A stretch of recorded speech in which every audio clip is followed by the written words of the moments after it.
పలుమతముల వారి చటికి నలుమూలల నుండి వచ్చి నయభయ భక్తులు.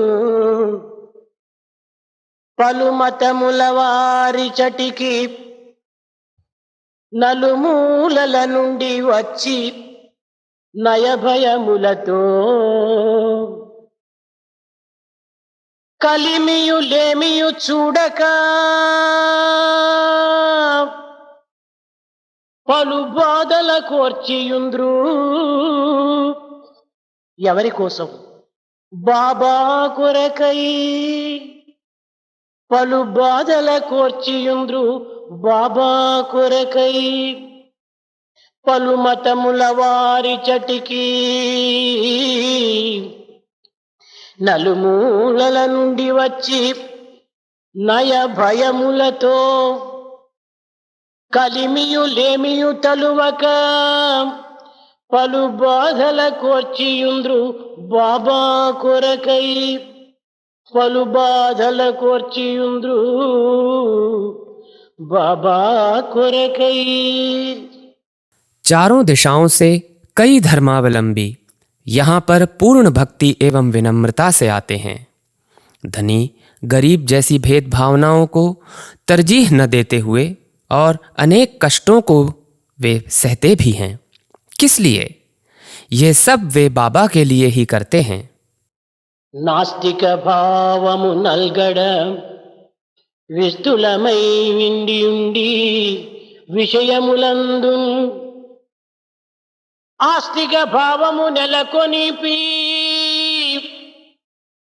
ఆస్తిక భావము నెలకొల్పి నిస్తులమై ఉండే సాయి నిశ్చల ప్రేమన్ నిస్తులమై ఉండే సాయి निश्चल प्रेमन। जब संसार में चारों ओर विषय वासनाएं और नास्तिक भावनाएं फैल रही हैं, ऐसे समय में साई निश्चल प्रेम भावना के साथ आस्तिकता को स्थापित कर रहे हैं। प्रेम स्वरूपुलारा, प्रेम स्वरूपो మానవులందరూ దేహ నిర్మాణములో ఎట్టి భేదము లేకపోయినప్పటికీ సంస్కారమునందును భావములందును తలంపులందును అనేక भेदములుగా కనిపించుచున్నది। शारीरिक निर्माण की दृष्टि से मानवों में कोई अंतर दिखाई नहीं देने पर भी संस्कारों, भावनाओं और विचारों के संदर्भ में भिन्नता दिखाई दे रही है। मानव समूहमे देशము, मानवों का समूह ही देश है। పై సత్యమే దేహమును కూడాను దేశమును కూడాను అన్వయిస్తుంది। उपर्युक्त तथ्य एक राष्ट्र के संदर्भ में भी लागू होता है। భూగోళ వాతావరణములందు ఎట్టి భేదములు లేకపోయినప్పటికీ దేశ ప్రజల జీవన విధానమునందు అనేక భేదములు మనకు కనిపించుచున్నవి। भौगोलिक वातावरण की दृष्टि से कोई विशेष भिन्नता के न होने पर भी लोगों की जीवन शैली में भिन्नता दिखाई पड़ती है। इट्टी भिन्नत्वమే మానవత్వానికి గుర్తు। ये भिन्नता ही मानव जीवन की पहचान है। సత్యము ఒక్కటే, सत्य एक ही है। ఇది అవాంగ్మానస గోచరమైనది। ये वाक और मन की कल्पना से भी परे है। త్రికాల భాజ్యమైనది। ये तीनों कालों में व्याप्त है। ఈ సత్య పదార్థమును గుర్తించే నిమిత్తమై అనేక మంది జిజ్ఞాసులు దీనికి అనేక విధమైన మార్గమునందు దీన్ని ప్రయత్నం సల్పుతూ వచ్చారు। इस सत्य से अवगत होने के लिए अनेक जिज्ञासु अनेक मार्गों से प्रयत्न करते रहे। జిజ్ఞాసులైన మానవులు యందు అనేక విధములైనటువంటి భేదములు కనిపించుచున్నవి। जिज्ञासु मानवों में भी अनेक भिन्नताएं दिखाई दे रही हैं। ఈ భేదములన్నీను ప్రకృతి యొక్క ఔన్నత్యమునకు సోపానములే। ये सारी भिन्नताएं प्रकृति की उत्कृष्टता के सोपान ही हैं। ఇట్టి భేదత్వం అనేటువంటిది మానవుని యందు ఉండుటం చేతనే ఐకమత్యమునకు ఏకత్వమునకు అనేక ప్రయత్నములు సల్పుతూ వస్తున్నారు। ऐसी भिन्नता के होने के कारण ही एकता के प्रयत्न किए जा रहे हैं। ఇట్టి ఏకత్వం అనేటువంటి యొక్క దివ్యత్వాన్ని మనం గుర్తించే నిమిత్తమై మనం సాధన సల్పుతున్నామని భావిస్తున్నాం। हम सोच रहे हैं कि ऐसी एकता रूपी दिव्यता से अवगत होने के लिए ही साधना कर रहे हैं। దివ్యాత్మను గుర్తించే నిమిత్తమై మనం చేసే సర్వ సాధనలు కూడాను అని మనం భావిస్తున్నాం. हम ये भी विचार रहे हैं कि सारी साधनाएं इस दिव्यता से अवगत होने के लिए ही कर रहे हैं। మనం చేసేటువంటి సమస్త సాధనలు కూడాను దైవంను తెలుసుకున్నట్టుకై కాదు. हम जो साधनाएं कर रहे हैं वे ईश्वर से अवगत होने के लिए नहीं हैं। ఈ సాధనల వల్ల దైవత్వాన్ని నీవు గుర్తించలేవు. इन साधनाओं के माध्यम से तुम ईश्वर से अवगत नहीं हो पाओगे। కేవలం నీ అల్పతృప్తి నిమిత్తమై నీవు ఆచరించేటువంటి సాధనలే కానీ ఆత్మ నిమిత్తమై ఆచరించేటువంటివి కాదనే సత్యాన్ని గుర్తించాలి. तुम्हें इस सत्य से अवगत होना चाहिए कि तुम जो साधनाएं कर रहे हो वे तुम अपनी अल्प संतुष्टि मात्र के लिए ही कर रहे हो, न कि आत्म तत्व से अवगत होने के लिए। నీవు చేసే భజనలు కానీ నీవు చేసే ధ్యానములు కానీ నీవు సలిపే జపములు కానీ దైవం నిమిత్తము కాదు. तुम जो भजन कर रहे हो, जो ध्यान कर रहे हो, जो जप कर रहे हो वे ईश्वर के लिए नहीं हैं। నీ నిమిత్తమై నీవు ఆచరిస్తున్నావు. ये सब तुम स्वयं के लिए कर रहे हो, నీ తృప్తి నిమిత్తమై నీవు ఆచరిస్తున్నావు. अपनी संतुष्टि के लिए कर रहे हो। భగవంతుడు ఆశించేటువంటిది ఒక్కటిని లేదు. ईश्वर जो अपेक्षा करता है उनमें से एक भी ये नहीं है। భగవంతుడికి ఆశనే లేదు. ईश्वर में कोई अपेक्षा ही नहीं है। భగవంతుని తృప్తిపరచడానికి అది కాదు మార్గము. ईश्वर को संतुष्ट करने का मार्ग ये नहीं है। భగవంతుడు నీకంటే ప్రత్యేకించి వేరుగా లేడు. ईश्वर तुमसे अलग नहीं है। అట్టి అజ్ఞానమునకు ఆలవాలమైనటువంటి యొక్క రాగద్వేషములను నీవు విసర్జించుకున్నా నీకు నీవే సాక్షిగా రూపొందుతావు. जो राग और द्वेष ऐसे अज्ञान के आधार हैं उन्हें त्यागने पर तुम स्वयं के ही साक्षी बनोगे। అంతేకాని దైవత్వం నిమిత్తమై అనేక సాధనలు సలిపి నిత్య సత్యమైనటువంటి యొక్క బ్రహ్మతత్వాన్ని పొందాలి అనేటువంటిది కేవలం భ్రమ మాత్రమే. ईश्वर के निमित्त अनेक साधनाएं करते हुए नित्य सत्य जो ब्रह्म तत्व है उसे पाने की अपेक्षा करना मात्र भ्रम ही है। కానీ మనం చేసేటువంటి తప్పులను క్షమించమని పరమాత్మని కోరుకోవటము ఇలాంటివి సహజమైనటువంటి యొక్క స్థాయిలో జరుగుతూ వస్తున్నవి. हम जो भी भूल करते हैं उन्हें क्षमा करने की प्रार्थना ईश्वर से करना सहज स्तर पर होता रहता है। ఇదే పద్ధతి కూడాను క్రిస్టియన్స్ లోపల కూడాను అనాది కాలం నుండి కూడాను ఇది అభివృద్ధి గావిస్తూ వచ్చినది. यही विधान ईसाइयों में भी अनादिकाल से प्रचलित है। ఇందులో భక్తుడు తప్పులు చేయటము, భగవంతుని తప్పును క్షమించమని ప్రార్థించటము, భగవంతుడు క్షమించినట్టుగా అనుగ్రహించటము ఇవన్నీ కూడాను సహజమైనటువంటి భ్రమస్థాయి అంది మాత్రమే అభివృద్ధి గావిస్తూ వస్తున్నాం. इस विधान में भक्तों द्वारा भूल करना, भूल क्षमा करने की प्रार्थना ईश्वर से करना और ये मानना कि उनकी गलतियां माफ कर दी गई हैं, ये सब भ्रम के स्तर पर ही प्रचलित होते आ रहे हैं। కొన్ని చర్చల లోపల కూడాను అనేక మంది చేసినటువంటి తప్పును తాము ప్రార్థించినప్పుడు ఆ పోపో లేక ప్రీస్టో దీన్ని నేను క్షమించినా అని చెప్పని వారికి అప్పచెప్పటము, దానితో వీరు తృప్తిపడి ఈ క్షమాపణకు ఇంత ధనము అని చెల్లించటము జరుగుతూ వస్తుండాలి. कुछ गिरजाघरों में भक्तों द्वारा पाप क्षमा करने की प्रार्थना करना और वहां पोप अथवा पादरी द्वारा कुछ धन लेकर ये घोषणा करना कि मैं इनके पापों को क्षमा कर चुका हूं तथा इससे लोगों का संतुष्ट होना, ये सब प्रचलित हैं। ఇలాంటి దానినంతా కూడాను మన ప్రాచీన కాలం నుండి భారతదేశం నందు కూడాను మనం అనుసరిస్తూ వస్తున్నాము. ऐसी पद्धति को प्राचीन काल से भारत देश में भी हम अनुसरण करते आ रहे हैं। ఏదో కొన్ని మొక్కులు చేసుకోవటము, ఆ మొక్కులు చెల్లించిన తర్వాత మన యొక్క కష్టములు నివారణ కావటము అనేటువంటిది కేవలం ఒక అల్పభావముతో కూడినటువంటి యొక్క భ్రాంతులే. कुछ मान्यताएं रखना और उन मान्यताओं को पूरा करना तथा हमारे कष्ट दूर होना, ये सब हमारी अल्प भावनाओं से युक्त भ्रम ही हैं। ఇలాంటివి ప్రతి దేశమునందు కూడాను ఆయా కాలమునందు ఇలాంటి భ్రాంతులంతా అభివృద్ధి గావించుకొని ఆ భ్రాంతులు ఎందే తాను బంధితుడైపోతున్నాడు. हर देश में विविध समयों में ऐसी पद्धतियों को बढ़ावा देकर उनके भ्रम में ही मानव बंदी होता आया है। ఇలాంటి భ్రాంతులను ఈనాడు మనం నిర్మూలన గావించుకోవాలి. ऐसी भ्रांतियों का आज हमें उन्मूलन करना है। మనము కేవలం మూఢ విశ్వాసముల చేత మనము కాలాన్ని వ్యర్థము గావించరాదు. अंधविश्वासों में पड़कर हमें समय को व्यर्थ नहीं करना चाहिए। నిజమైనటువంటి యొక్క సత్య స్వరూపాన్ని మనం తెలుసుకోవడానికి ప్రయత్నించాలి. यथार्थ सत्य से अवगत होने के लिए हमें प्रयत्न करने चाहिए। ఇలాంటి సత్య స్వరూపాన్ని తెలుసుకునే నిమిత్తమై కొన్ని విధమైనటువంటి యొక్క విచారణ కూడాను సల్పాలి. ऐसे सत्य स्वरूप से अवगत होने के लिए हमें कुछ विशेष प्रकार से विचार भी करने चाहिए। పూర్వము క్రీస్తులకు పూర్వము ईसा से पूर्व అనేక మంది మహనీయులందరూ కూడాను ఇలాంటి పవిత్రమైనటువంటి యొక్క దివ్య ప్రబోధనలు సలిపి ప్రజల లోపల ఉండేటువంటి యొక్క ఏకత్వాన్ని అభివృద్ధి పరచడానికి తగిన కంకణం కట్టుకున్నారు.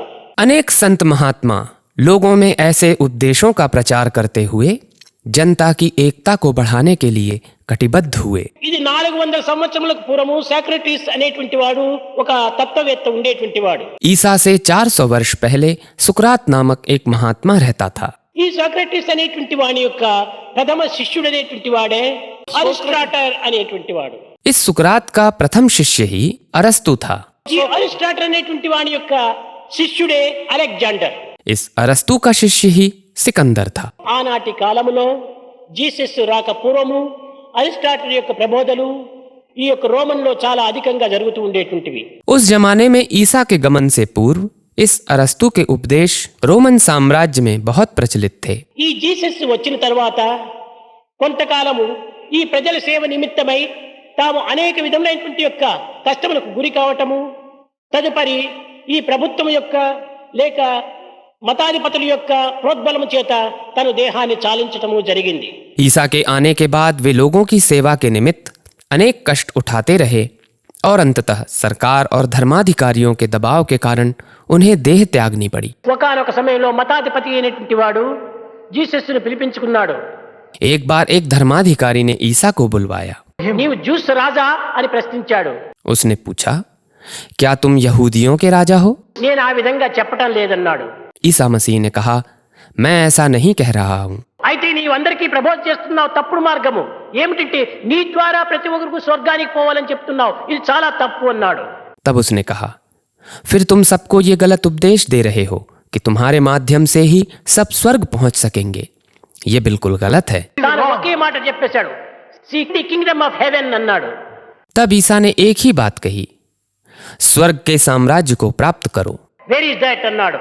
अधिकारी ने पूछा, वो कहाँ है? Kingdom of heaven is within you, within me, within everybody. Isa ने उत्तर दिया, स्वर्ग का साम्राज्य तुम में है, मुझ में है और सब में है. కనుక ది కింగ్డమ్ ఆఫ్ హెవెన్ అనేటువంటిది మనలోనే ఉంటున్నది. अतः स्वर्ग का साम्राज्य हम में ही है. అలాంటి ప్రబోధ చేసేటువంటి నేను నా ద్వారానే మీరు కింగ్డమ్ ఆఫ్ హెవెన్కి పోమని చెప్పటం ఇది అసంభవమైనటువంటి విషయం అన్నాడు. ईसा ने कहा, ऐसा उपदेश देने वाले मेरे द्वारा ही कहा जाना कि तुम मेरे माध्यम से ही स्वर्ग में पहुंचोगे, ये बिल्कुल असंभव है. ఈ ధైర్యం ఏ విధంగా వచ్చింది? ऐसा धैर्य उनमें कैसे आया? సత్యం వల్లనే ధైర్యం ఏర్పడుతుంది. सत्य के ही कारण धैर्य उत्पन्न होता है. సత్యం ఎక్కడ నుంచి వస్తుంది? सत्य कहाँ से आता है? శాంతం నుంచినే మనకు ఏర్పడుతుంది. सत्य शांति से ही उत्पन्न होता है. శాంతం ఎక్కడ నుంచి సంభవిస్తుంది? ప్రేమతోనే సంభవిస్తుంది. शांति कहाँ से उत्पन्न होती है? शांति प्रेम से ही उत्पन्न होती है. ఈ ప్రేమ ఎక్కడ నుంచి వస్తుంది? నమ్మకం నుంచి బయలుదేరుతుంది. प्रेम कहाँ से उत्पन्न होता है? वो आस्था से ही उत्पन्न होता है. కనుకనే where there is confidence there is love, where there is love there is peace, where there is peace there is truth, where there is truth there is bliss, where there is bliss there is God. ఈ విధమైనటువంటి యొక్క మార్గం నందు దైవత్వాన్ని మనం పొందాలంటే మనకు విశ్వాసం అభివృద్ధి కావాలి. अतः जहाँ आस्था है वहाँ प्रेम है, जहाँ प्रेम है वहाँ शांति है, जहाँ शांति है वहाँ सत्य है, जहाँ सत्य है वहाँ आनंद है, जहाँ आनंद है वहीं ईश्वर है. ऐसे मार्ग में यदि हम ईश्वर को प्राप्त करना चाहते हैं तो हम में आस्था बढ़नी चाहिए. ఇదే జీసస్ చూపినటువంటి ప్రధానమైన మార్గము. ईसा द्वारा उपदेशित प्रधान मार्ग यही है. మొట్టమొదట I am the messenger of God అన్నాడు. सबसे पहले उन्होंने मैं ईश्वर का दूत हूँ कहा. క్రమక్రమేణా I am the son of God అన్నాడు. इसके बाद उन्होंने मैं ईश्वर का पुत्र हूँ कहा. తదుపరి I and my father are one అన్నాడు. इसके बाद उन्होंने मैं और मेरे पिता एक ही हैं कहा. ఈ విధమైనటువంటి సోపానములు దాటి ఆ దివ్యత్వంలో తాను ఐకత్వాన్ని పొందాడు. इस प्रकार वे इन सीढ़ियों को पार करते हुए उस दिव्यता में विलीन हुए. కనుకనే కాలసర్పము కాటు వేయక పూర్వమే, अतः काल रूपी सांप के डसने से पहले, జీవిత నావ మునగక పూర్వమే, जीवन नैया के डूबने से पहले, ఈ పడవకు చిల్లులు పడి శిథిలము కాక పూర్వమే इस नाव में छेद होकर इसके शिथिल होने से पहले మనం ఆ దివ్యత్వాన్ని పొందడానికి తగినటువంటి ప్రయత్నం చేయాలి. हमें उस दिव्यता को प्राप्त करने के प्रयत्न करने चाहिए. ఇలాంటి జీవితాన్ని మనం వ్యర్థం గావించుకోరాదు. ऐसे जीवन को हमें बर्बाद नहीं करना चाहिए. ఇన్ని దేశముల నుంచి ఇక్కడ చేరినారు. लोग इतने देशों से यहाँ इकट्ठे हुए हैं. వారికి ఏమి తక్కువ ఇక్కడ చేరినారు? उन्हें किस बात की कमी है कि वे यहाँ इकट्ठा हुए हैं? ధనం తక్కువ లేదు, అనుకూలాలకు తక్కువ లేదు. धन की कमी नहीं है, न ही सुविधाओं की कमी है. కానీ ఇవన్నీ భౌతికమైనటువంటివే కానీ ఆనందం అనేటువంటిది ఆత్మరూపమైనటువంటిది అది వారికి ఎక్కడా లభించలేదు. लेकिन ये सब मात्र भौतिक हैं.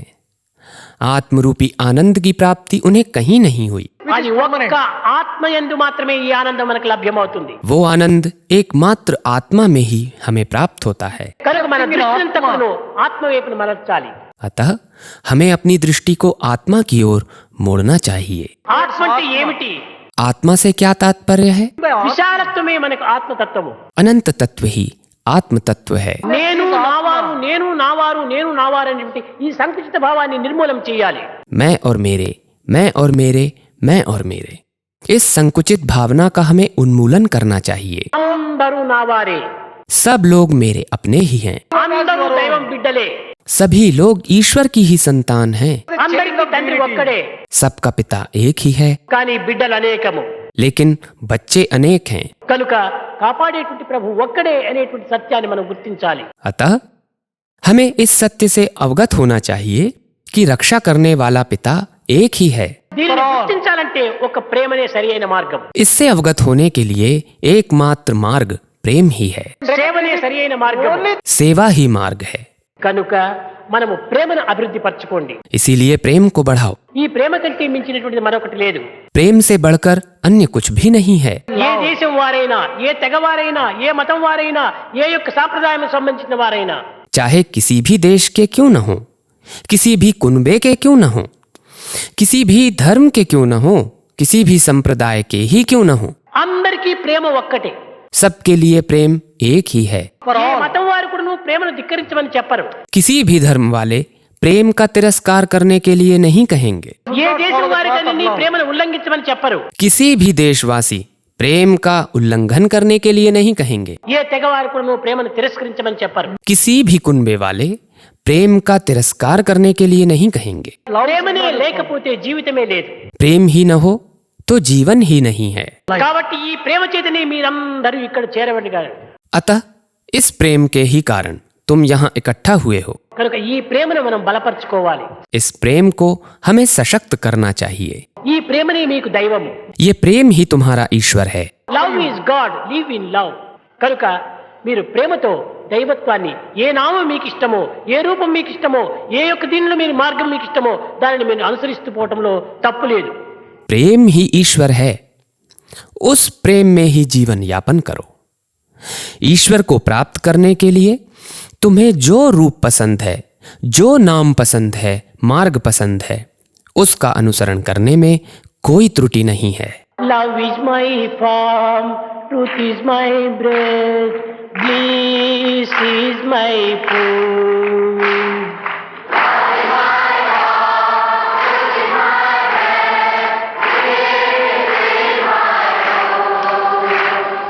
Love is my form, truth is my breath, bliss is my food.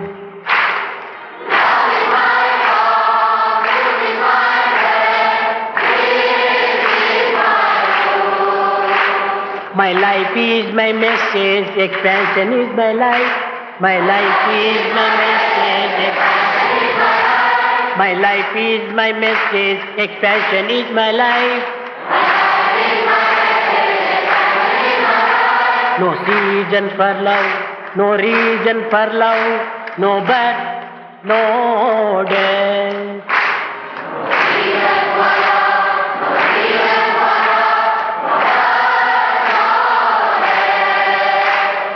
Prema Satya Ananda, Shanti Satya Ananda.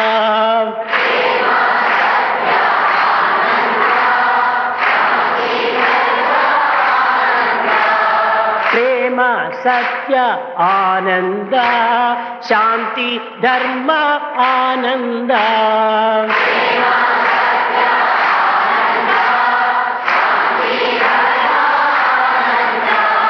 Shirdi Sai पत्ती बाबा जय जय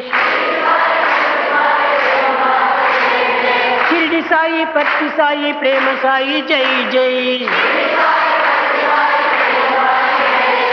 Love is my farm, truth is my bread, peace is my food.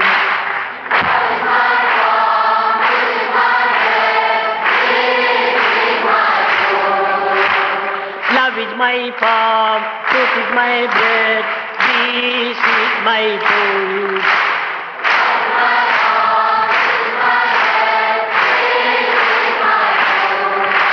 Love is my farm, truth is my bread, peace is my food.